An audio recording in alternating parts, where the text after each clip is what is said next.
Shri Krishna, Radhe Radhe. Welcome to my channel. तो जी कैसे हो आप सभी लोग। उम्मीद करती हूँ कि राधे कृष्ण जी की कृपा से आप सभी लोग अच्छे होंगे और स्वस्थ होंगे। तो जी आज की वीडियो में हम जानेंगे श्रीमद् भगवद गीता के 8वें अध्याय का महात्म्य।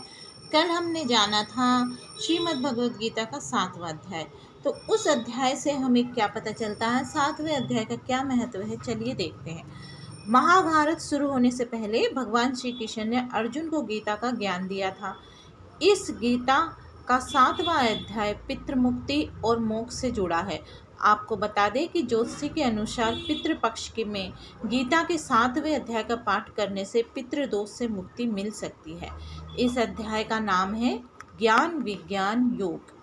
तो चलिए अब हम शुरू करते हैं श्रीमद् भगवद गीता के 8वें अध्याय का महात्म्य। चलिए शुरू करते हैं।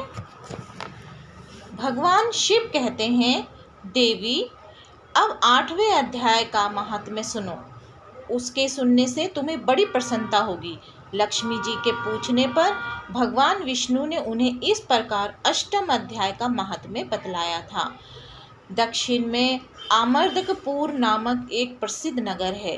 वहाँ भाव शर्मा नामक एक ब्राह्मण रहता था, जिसने वेश्या को पत्नी बनाकर रखा था। वह मांस खाता, मदिरा पीता, श्रेष्ठ पुरुषों का धन चुराता, पराई स्त्री से व्यभिचार करता और शिकार खेलने में दिलचस्पी रखता था। वे बड़े भयानक स्वभाव का था और मन में बड़े बड़े हौसले रखता था।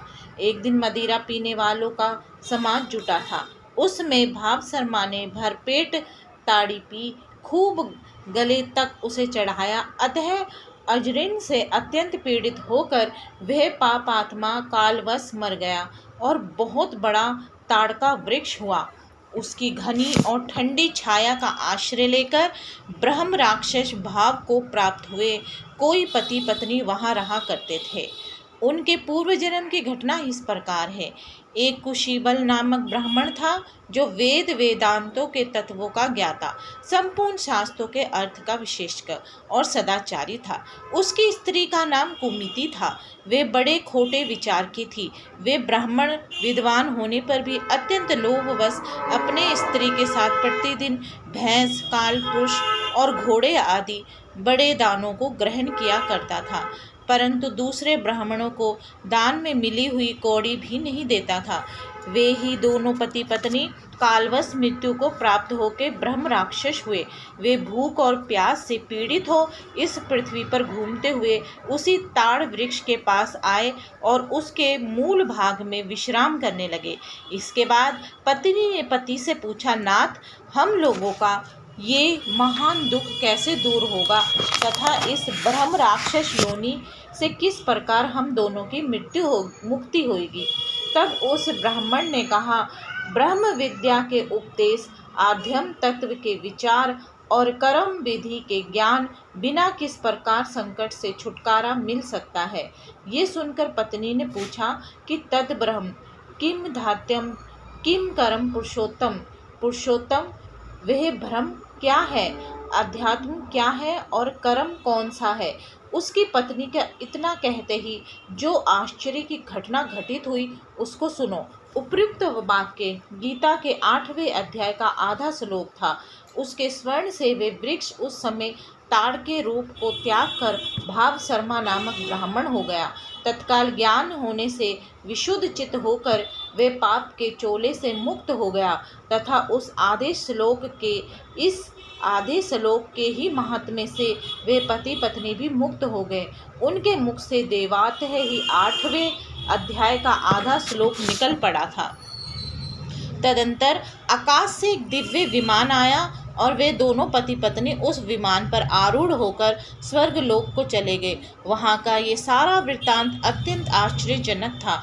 उसके बाद उस बुद्धिमान ब्राह्मण भाव शर्मा ने आदर पूर्वक उस आधे श्लोक को लिखा और देव जनार्दन की आराधना करने की इच्छा से वह मुक्ति दायनी काशीपुरी में चला गया। वहाँ उस उद्धार बुद्धि वाले ब्राह्मण ने भारी तपस्या आरंभ की। उसी समय क्षीर सागर की कन्या भगवती लक्ष्मी ने हाथ जोड़कर देवताओं के भी देवता जगतपति जनार्दन से पूछा, नाथ, आप सहसा नींद त्याग कर खड़े क्यों हो गए?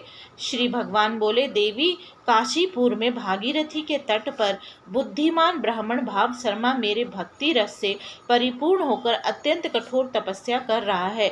वे अपनी इंद्रियों को वश में करके गीता के 8वें अध्याय के आधे श्लोक का जप करता है। मैं उसकी तपस्या से बहुत संतुष्ट हूँ। बहुत देर से उसकी तपस्या के अनुरूप फल का विचार कर रहा था। प्रिय, इस समय वे फल देने को मैं उत्कंठित हूँ। पार्वती जी ने पूछा, भगवान, श्री हरि सदा प्रसन्न होने पर भी जिसके लिए चिंतित हो उठे थे, उस भगवत भक्त भाव शर्मा ने कौन सा फल प्राप्त किया? श्री महादेव जी बोले, देवी,